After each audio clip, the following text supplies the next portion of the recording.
So, knowing that it is you that have to build your astral worlds, you then have to support.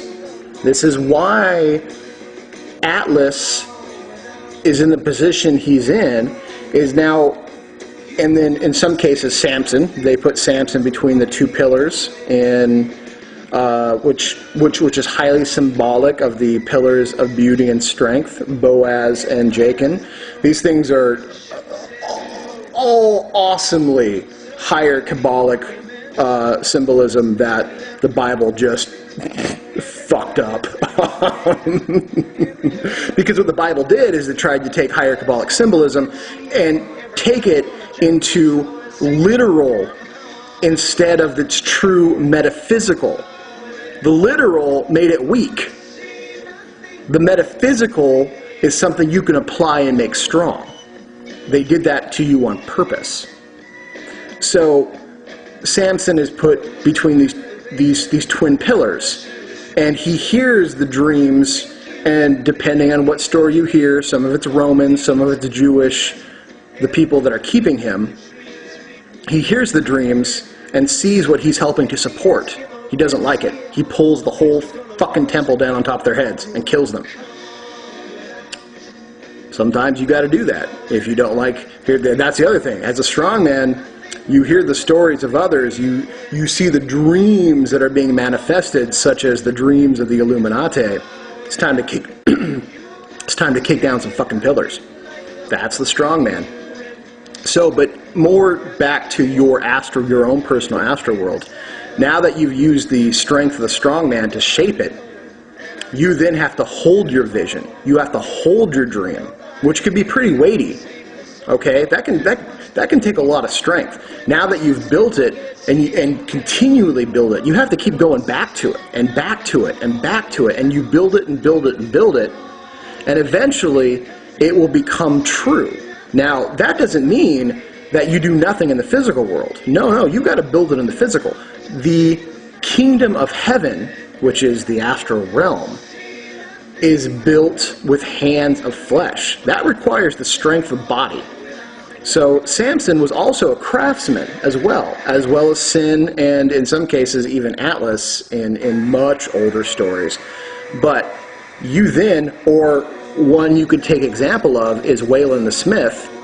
You then have to use your physical body to develop and perform the actions required of you because of the opportunities that are now present because of the astral world.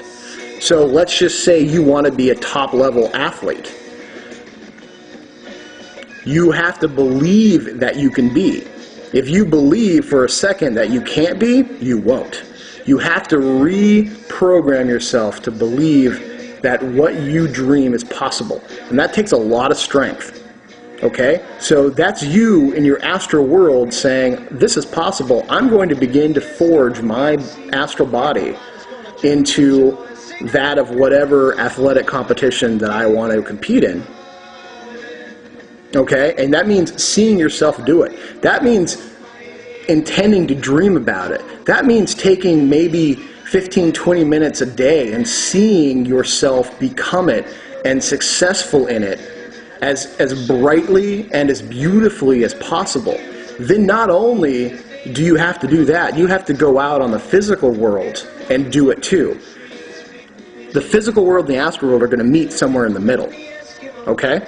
So this doesn't just mean that you're just going to think about it, dream about it, do a ritual, and it comes into play. No. That's the New Age Wicca bullshit. That you do a ceremony or you do a ritual and then it just magically happens for you.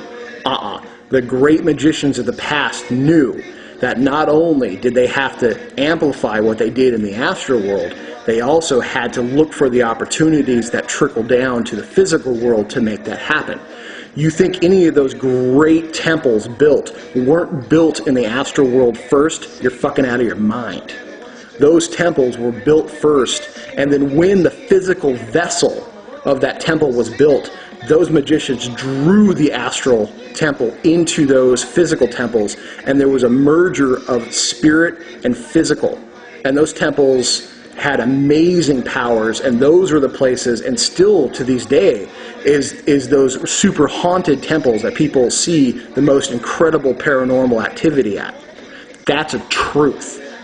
So you see, and you'll hear a lot about these athletes talk about hardcore visualizations. They do tons and tons of visualizations. What they don't know that they're doing is really activating themselves on the astral plane. Okay? This is the act of the strongman. Okay, if I don't believe that I can't bend horseshoes, I can't tear phone books, I can't, pick a 300 and some odd pound weight over my head, I can't go onto a judo mat or jiu-jitsu mat and, own the limbs of the other guy, then what the hell am I doing? If I don't practice that, then what the hell am I doing? Okay? So there's two things that you've really got to focus on, all right? And the strongman, the Samson energy, the energy of sin, as in and see, every time I say that, people go, oh, sin, ooh. Sin was one of the most powerful deities of his time because he helped build the dreams. It's of no consequence that they have attached that negative word in his name. It's to keep you from embodying, or was to keep those people at that time from embodying his teachings, embodying what he was about, because sin was suddenly bad, and sin was this, and sin was that, and sin was the 7 deadly sins. And you see what I mean? This is how they connect that. They don't want you forging these powerful astral connections. They don't want you building a world that they haven't built for you, because what they want you for is to be cattle. They want you to be their little worker bee. They want to profit from your sweat and toil. And then they want you to come to their churches and pray your little guts out to a God who doesn't care about you. And then they take that energy and they funnel it to whatever dreams they want. Do you think the elites live the life that we do? No. They have technology, they have life systems, they have life-increasing technologies, they have fruits and vegetables, they have vitamins, they have things that you will never see probably, that they keep to themselves. They live in a virtual, closed-in paradise.